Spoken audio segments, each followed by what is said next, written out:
Mvutano unaotikisa Mashariki ya Kati umeingia katika sura mpya ya hatari, huku spika wa bunge la Irani Mohammad Bagher Ghalbaf akitoa onyo kali ambalo limezua mjadala mkubwa katika medani za siasa na kijeshi duniani.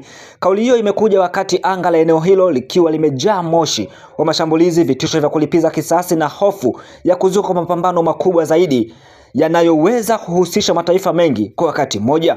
Kupitia ujumbe wake uliochapishwa katika ukurasa wake wa X siku ya Jumapili, Ghalbaf alieleza kuwa Marekani na Israeli zimeonyesha wazi kwamba haziamini katika mazungumzo wala kuheshimu makubaliano ya kusitisha mapigano. Kwa mujibu wake, hatua za Washington kuendelea na kile alichokiita mzingiro wa baharini dhidi ya Irani pamoja na kuipa Israeli uhuru wa kuendelea na mashambulizi dhidi ya Lebanon zimebadili kabisa mazingira ya kisiasa na kijeshi katika eneo hilo. Kwa sauti yenye ukali na msisitizo mkubwa, mwanasiasa huyo alisema kuwa vituo vya kijeshi vya Marekani pamoja na mali za Israeli zilizopo ndani ya ukanda wa Mashariki ya Kati sasa zimekuwa malengo halali iwapo mashambulizi dhidi ya Lebanon yataendelea. Kauli hiyo imeonekana kama ujumbe wa moja kwa moja kwa Washington na Tel Aviv kwamba Tehran iko tayari kwenda mbali zaidi katika kujibu kile inachokiona kama uchokozi unaoendelea. Kauli hiyo imekuja saa chache baada ya mji mkuu wa Lebanon, Beirut, kukumbwa na mashambulizi mapya ya anga yaliyolenga vitongoji vya kusini vilivyojulikana kama Deir. Eneo hilo linatajwa kuwa ngome muhimu ya Hezbollah na limekuwa likilengwa mara kwa mara katika miaka hivi karibuni, karibu kutokana na nafasi yake katika mivutano kati ya Israeli na makundi ya upinzani yanayoungwa mkono na Irani.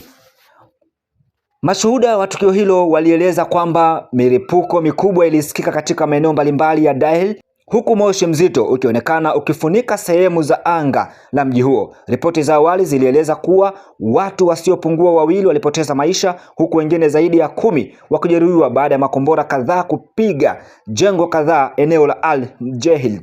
Magari ya wagonjwa yalionekana yakikimbia kuelekea eneo la tukio, huku vikosi vya uokoaji vikijaribu kuwafikia waliofunikwa chini ya vifusi. Kwa wakazi wa Beirut, tukio hilo limefufua kumbukumbu za miaka ya vita na mashambulizi yaliyowahi kugeuza baadhi ya maeneo ya mji huo kuwa magofu. Hofu inaongezeka kwamba mashambulizi hayo yanaweza kuwa mwanzo wa operesheni kubwa zaidi inayoweza kuisukuma Lebanon tena katika vita vya wazi. Ndani ya Teherani, viongozi wa Irani wamekuwa wakitafsiri mashambulizi hayo kama sehemu ya mkakati mpana unaolenga kudhoofisha washirika wao katika eneo.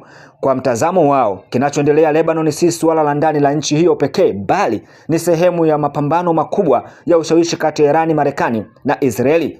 Spika Ghalbaf alisisitiza kuwa Irani haitarudi nyuma mbele ya vitisho vya kijeshi na kwamba vikosi vya ulinzi vya taifa hilo viko tayari kuchukua hatua zozote zitakazohitajika kulinda maslahi ya nchi pamoja na washirika wake. Kauli yake kwamba mkono wa vikosi vya wanajeshi wa Irani huko wazi kama kawaida imetafsiriwa na wachambuzi wengi kuwa ishara kwamba Teherani inataka kuonyesha kuwa ina chaguzi nyingi za kujibu endapo hali itaendelea kuzorota.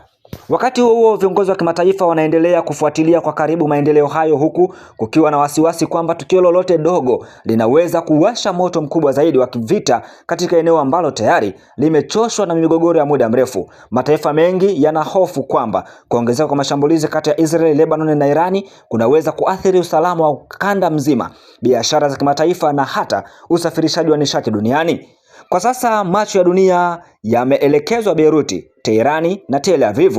Kila tamko la kisiasa, kila kombora linalorushwa na kila hatua ya kijeshi inayochukuliwa inaonekana kuongeza uzito wa swali moja kuu: je, Mashariki ya Kati inakaribia awamu mpya ya mzozo mkubwa zaidi, au bado kuna nafasi ya diplomasia kuzuia eneo hilo kutumbukia katika machafuko makubwa? Jibu la swali hilo linaweza kuamua hatima ya mamilioni ya watu katika siku na wiki zijazo.